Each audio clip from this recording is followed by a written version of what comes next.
Bonjour à tous et à toutes, j'espère que ça va. Je vous souhaite une très bonne année, plein de bonnes choses. Voilà, je vous fais une petite vidéo concernant comment s'est passé le nouvel an. Donc ça fait, comme je vous ai dit, ça fait 7 ans que je suis dans le game. Et donc j'en ai pas loupé un.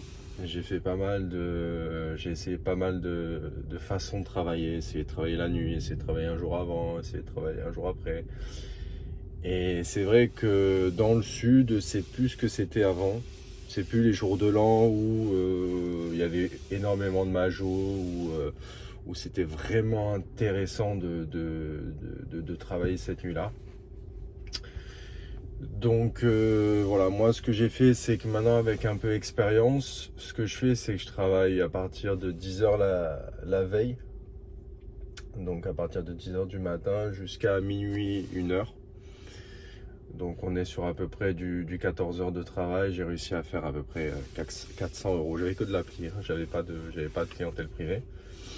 Donc j'ai réussi à faire à peu près 400 euros, 400 euros de chiffre.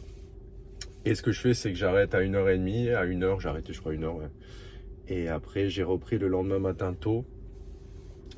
J'ai travaillé jusqu'à 18 h et j'ai fait aussi 400, à peu près 400 euros. Donc sur les 2 jours travaillés, on est sur 800 euros de chiffre d'affaires. Alors après, on peut le faire, je pense que voilà, on peut le faire aussi en une nuit. Mais après, voilà, ça engendre aussi, moi comme je travaille la journée, ça engendre de se décaler, de prendre des gens qui sont un peu alcoolisés, il suffit que quelqu'un vomisse dans ta voiture, enfin bref. Donc pour limiter les risques, ce que je fais, c'est que je travaille le jour d'avant jusqu'à le réveillon jusqu'à minuit, 1 h. Et après, je reprends le lendemain matin tôt quand tous les chauffeurs de la nuit ont arrêté. Et là, généralement, ça marche bien. Mais voilà, j'ai pu constater aussi que c'était que c'était vraiment pas du tout comme les autres années. En fait, d'année en année, parce que bon, je trouve que 400 euros de chiffre d'affaires pour 14-15 heures de travail, c'est pas non plus, pour un jour de l'an, c'est pas ouf, hein. On est sur du 28 euros, 28 euros, 28 euros de chiffre d'affaires à l'heure. C'est pas la folie, quoi, hein. C'est même le matin, quand je commençais très tôt le matin, le premier, il y avait à 6 h, 7 h, 8 h, c'était de la majo, c'était tout le temps. Là, rien du tout. Rien du tout. Donc voilà, on voit que d'année en année, ça se dégrade, c'est plus ce que c'était. Donc voilà, je voulais vous faire une petite vidéo, voilà, pour vous souhaiter à tous, une bonne année. Chauffeurs, collègues, appli, chauffeurs privés, enfin tout le monde, quoi. Et voilà, là je suis en attente avec la Y. Donc j'ai mon client privé qui revient, donc je suis en attente. Donc là j'ai beaucoup de privé avec lui parce qu'il revient pour quelques jours. Ils ont une soirée à Monaco où je récupère son van, où je ferai une vidéo. Je suis avec Didier, mon associé du site internet. Donc on vous fera peut-être une vidéo en étant dispo sur Monaco. C'est la nuit de vendredi soir. Donc voilà, peut-être qu'on fera une vidéo pour vous présenter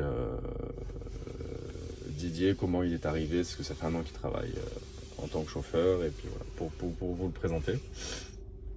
Et puis voilà, donc petite vidéo courte pour vous faire un petit peu un topo du premier, donc rien de ouf, hein, comme je vous ai dit. Rien de ouf, quoi. Pour un nouvel an, c'est pas non plus, voilà, la semaine, c'est ce qu'on peut faire, voilà, en forçant le week-end. En fait, voilà, on fait quasiment en forçant un petit peu sur le même nombre d'heures travaillées. Je trouve ça assez énorme, 14-15 heures, pour faire ce chiffre d'affaires.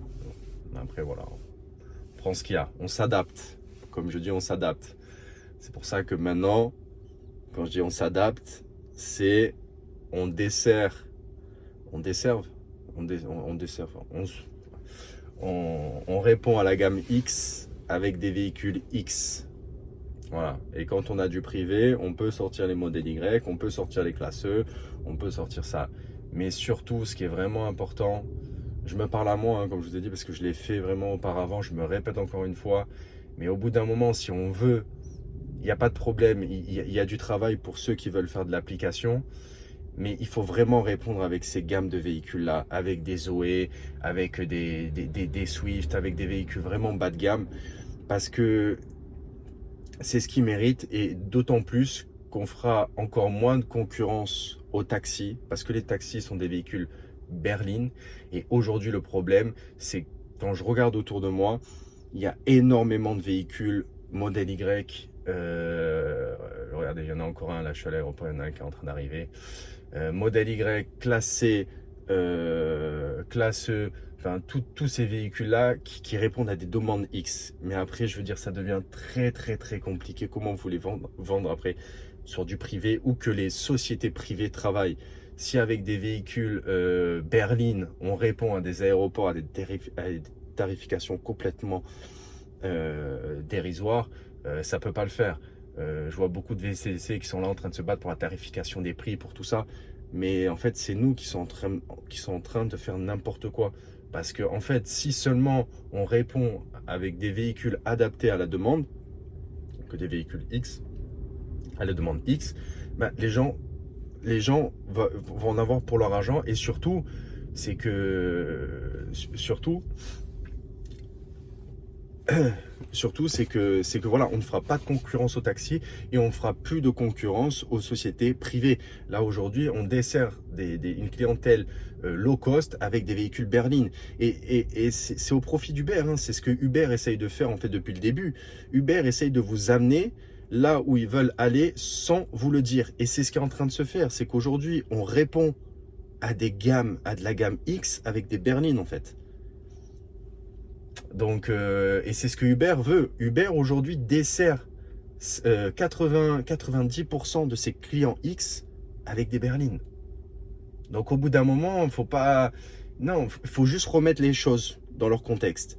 Vous avez du X, il faut répondre avec du X. Voilà, voilà. Et quand vous avez du privé, vous gardez votre berline. Comme j'ai pu faire moi, j'ai investi dans cette voiture-là parce que je continue à faire de l'application. Mais pour moi, c'était plus possible.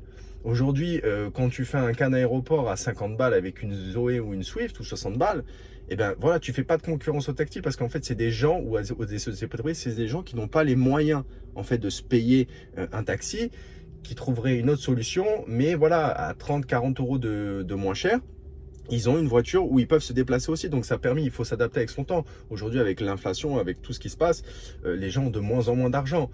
Donc voilà, mais seulement il faut essayer de répondre, vraiment essayer de répondre en étant logique en fait.